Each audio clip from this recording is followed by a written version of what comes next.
already loves us. He already loves us. And when we appreciate that, we should truly love Him back.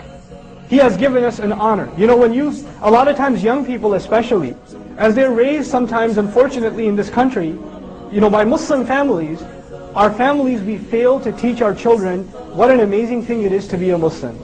We just raise them on cruise control, thinking we're raised Muslim, so our kids are going to be automatically appreciating Islam without us having to put any extra effort in it. Okay, maybe we'll drag them to Jumu'ah prayer halfway through the Salah, or we'll bring them to Sunday school and leave them outside or whatever, and then they do what they do 4 hours, and automatically somehow they will become righteous. And reality hits you when they become teenagers.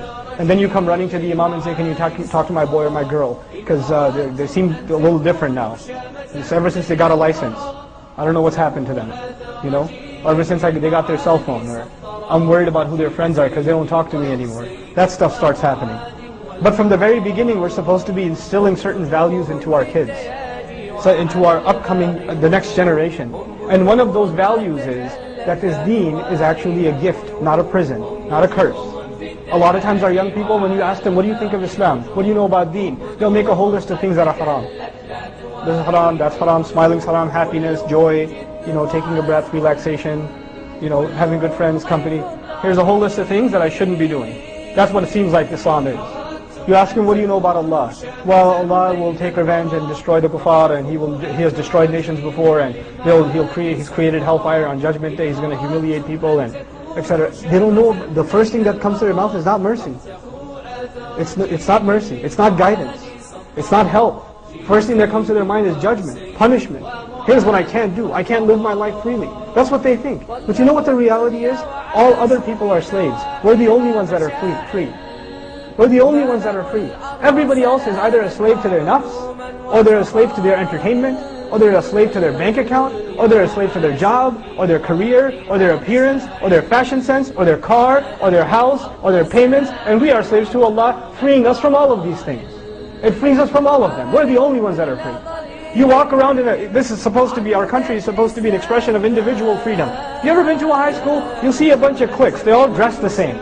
All the goth kids dress the same. All the hip-hop kids dress the same. All the other groups of kids, they all dress the same. It's like they're enslaved into dressing a certain way. They have a uniform. This is supposed to be an individual country, right? This is supposed to be individual. Everybody has to listen to the same song and watch the same movie and then report back to their friends and say, I saw it too. You know? This is individualism? This is what you call individualism? SubhanAllah. Allah has given us that honor, that we don't have to follow a crowd, we don't have to turn into sheep. We don't. He's freed us from that by making us slaves of His. Coming back to the ayah, يُحِبُّهُمْ وَيُحِبُّونَهُ. Now the next part is really hard, and really I wanted that to be the heart of my khutbah. What really I wanted to share with you.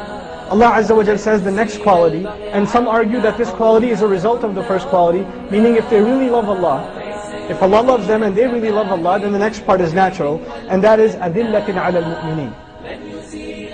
And a lot of times we skip أَذِلَّةٍ عَلَى الْمُؤْمِنِينَ and we go straight to أَعِزَّةٍ عَلَى الْكَافِرِينَ, that's easier. You know, أَذِلَّةٍ عَلَى الْمُؤْمِنِينَ. They are powerless, weak, humble, meek, soft in their dealings with believers. They are easygoing with believers. They're forgiving with believers. They're courteous in their language. They're not judgmental. They're not harsh with other Muslims. One of the worst qualities of a community that claims to be a believing community is that they are judgmental and harsh and backstabbing towards each other. This is one of the worst.